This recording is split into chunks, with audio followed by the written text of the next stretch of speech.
கெனிஷாவுக்கும் ரவிமோகனுக்கும் ரகசியமாக ஏற்கனவே திருமணம் முடிஞ்சிடுச்சு. ஆனால் இங்கே இல்லை, ஃப்ரான்ஸில் முடிஞ்சிருக்கு அப்படின்ற செய்திகள் தற்போது வந்துகிட்டு இருக்கு. இது உண்மைதான்ப்பா, இது ஒன்றும் பொய்லாம் கிடையாது அப்படின்னு சொல்கிற மாதிரி நேற்று தான் வாயாலேயே வந்துட்டு ஒரு ஸ்டேட்மெண்ட்டை கொடுத்து மாட்டிக்கிட்டு இருக்காரு தன்னுடைய ரவிமோகன். தன்னுடைய மனைவிக்கு பதிலடி கொடுக்கணும்னு நினச்சிருந்தாருன்னா என்ன செஞ்சிருக்கணும்? அந்த பதிலடி மட்டும் தானே கொடுத்துருக்கணும். அதை விட்டுட்டு கெனிஷாவை வாழ்க்கை துணை அது இதுன்னு பேசி பயங்கரமாக வந்துட்டு ஒளரி கொட்டி மாட்டிக்கிட்டு முடிச்சிட்டு இருக்காரு. இப்போ மறுபடியும் ரவிமோகன் என்ன பண்ணியிருக்காரு தெரியுமா?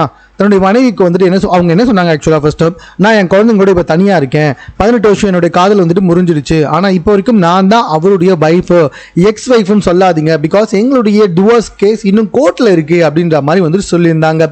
அதுக்கெல்லாம் பதிலடி கொடுக்கணும், பரவாயில்ல.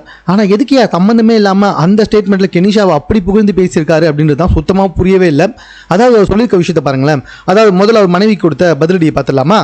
ஆர்டி என்ன வெறும் தங்க முட்டை போடுற வார்த்தா தான் ட்ரீட் பண்ணாங்க, பண ஆதாயத்துக்காக மட்டும்தான் என்னை பயன்படுத்திக்கிட்டாங்க, எனக்கு இருக்க நிறைய கடன் பிரச்சனைக்கு காரணமே அவங்க தான், என் மூலமாக வந்த காசை எல்லாத்தையுமே எடுத்துக்கிட்டு கடைசியில் வந்துட்டு என்னை கழட்டி விட்டாங்க, அது மட்டும் இல்லாமல் இப்போ கூட என்னுடைய மகன்களை வைத்து அவங்க பண ஆதாயத்தை தான் தேட பார்க்குறாங்க அப்படின்ற மாதிரி வந்துட்டு பயங்கர ஹார்டாக பேசியிருக்காரு.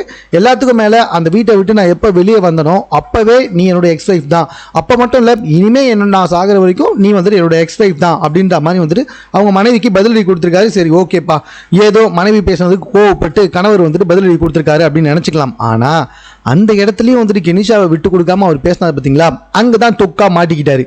பிரான்ஸ்ல இவருக்கு நிறைய பிரச்சனை வந்திருக்கு, அந்த பிரச்சனையெல்லாம் தீர்த்து வச்சதே கெனிஷா தான் அப்படின்ற மாதிரி சொல்லியிருக்கிறாரு. அது மட்டும் இல்ல, இருள் நிறைஞ்ச இவருடைய வாழ்க்கையில அழகான வெளிச்சத்தை கொண்டு வந்ததும் கெனிஷா தானா. தோழியாக என்னுடைய வாழ்க்கையில வந்து மீண்டும் அழகிய துணையாக மாறியவளும் கெனிஷா தான் அப்படின்ற மாதிரி சொல்லியிருக்காரு. துணைவி, பிரான்ஸில் வந்துட்டு எனக்கு காப்பாற்றினது, இருட்டில் வந்துட்டு விளக்கேற்றி வச்சது, இது எல்லாம் சொல்லும் போதே பச்சையான எல்லாருக்கும் தெரியும் இவங்க ரெண்டு பேருமே ஏற்கனவே கல்யாணமே பண்ணிக்கிட்டாங்க அப்படின்னு சொல்லிட்டு. நாட் ஓன்லி தட், கெனிஷா மட்டும் என்ன தெரியுமா, அவங்களுமே வந்துட்டு இன்டர்வியூவில் என்ன சொல்லியிருக்காங்கன்னா, என்னுடைய சோல்மேட்டை நான் பார்த்துட்டேன் அப்படின்ற மாதிரி சொல்லியிருக்காங்க. ஆத்மார்த்தமான என்னுடைய சேர்க்கையை நான் பார்த்துட்டேன் அப்படின்ற மாதிரி வந்துட்டு சொல்லும்போது நல்லாவே தெரியுது. ஸோ அவங்களுமே வந்துட்டு கல்யாணமானதை ஒரு கிட்டத்தட்ட ஒரு மாதிரி மறைமுகமாக சொல்லியிருக்காங்கன்னு சொல்லிட்டு. அது மட்டும் இல்லை, பதிலடி கொடுக்குறேன் அப்படின்னு சொல்லிட்டு கெனிஷாவை பற்றி பயங்கரமாக புகழ்ந்து பேசு. ஆமாப்பா, ஃப்ரான்ஸில் என்னை காப்பாற்றுறாங்க, என் வாழ்க்கையில் ஒளியை கொண்டு வந்தாங்க, அது மட்டும் இல்லை அவங்க இப்போ என்னோட துணை அப்படின்றவருக்கும் எல்லாத்தையுமே உளறி கொட்டியிருக்காரு நம்மளுடைய ரவிமோகன் அவர்கள்.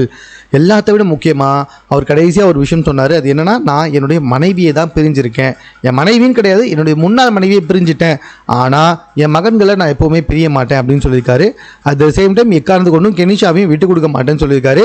ஆல்ரெடி ஒரு ப்ரெஸ் மீட்லேயே என்ன சொன்னார்னா, நான் வந்துட்டு கெனிஷாவை பற்றிலாம் பேச விரும்பல, நீங்கள் தேவையில்லாமல் பர்சனல் விஷயத்தை பற்றி பேசாதீங்க, அது மட்டும் இல்லாமல் என்ன செஞ்சீங்க, கெனிஷா வந்துட்டு ரொம்ப நல்லவங்க, அவங்க எப்படிப்பட்டவங்க தெரியுமா, அவங்க யாருன்னு தெரியுமா உங்களுக்கு, 600 பேரை காப்பாற்றிருக்காங்க, 500 மேடையில் பாடியிருக்காங்க அப்படி இப்படின்னு சொல்லிட்டு கெனிஷாவை புகழ்ந்து பேசும்போதே லைட்டாக போய் தட்டிச்சு, என்ன எலி இப்படிலாம் பேசுதுன்ட்டு. அப்போ எங்கே வந்து நின்றுருக்கு நல்லாவே தெரிஞ்சிச்சு. அது மட்டும் கிடையாதுங்க, உங்களுக்கே தெரியும், கெனிஷாவும் இவங்களும் ஒன்றா சேர்ந்து வந்துட்டு ஒரு ஹீலிங் தெரப்பி சென்டர்லாம் ஆரம்பிக்க போகிறாங்களாம். அதையும் வந்துட்டு அவர் இன்டர்வியூவில் தான் சொல்லியிருந்தார்.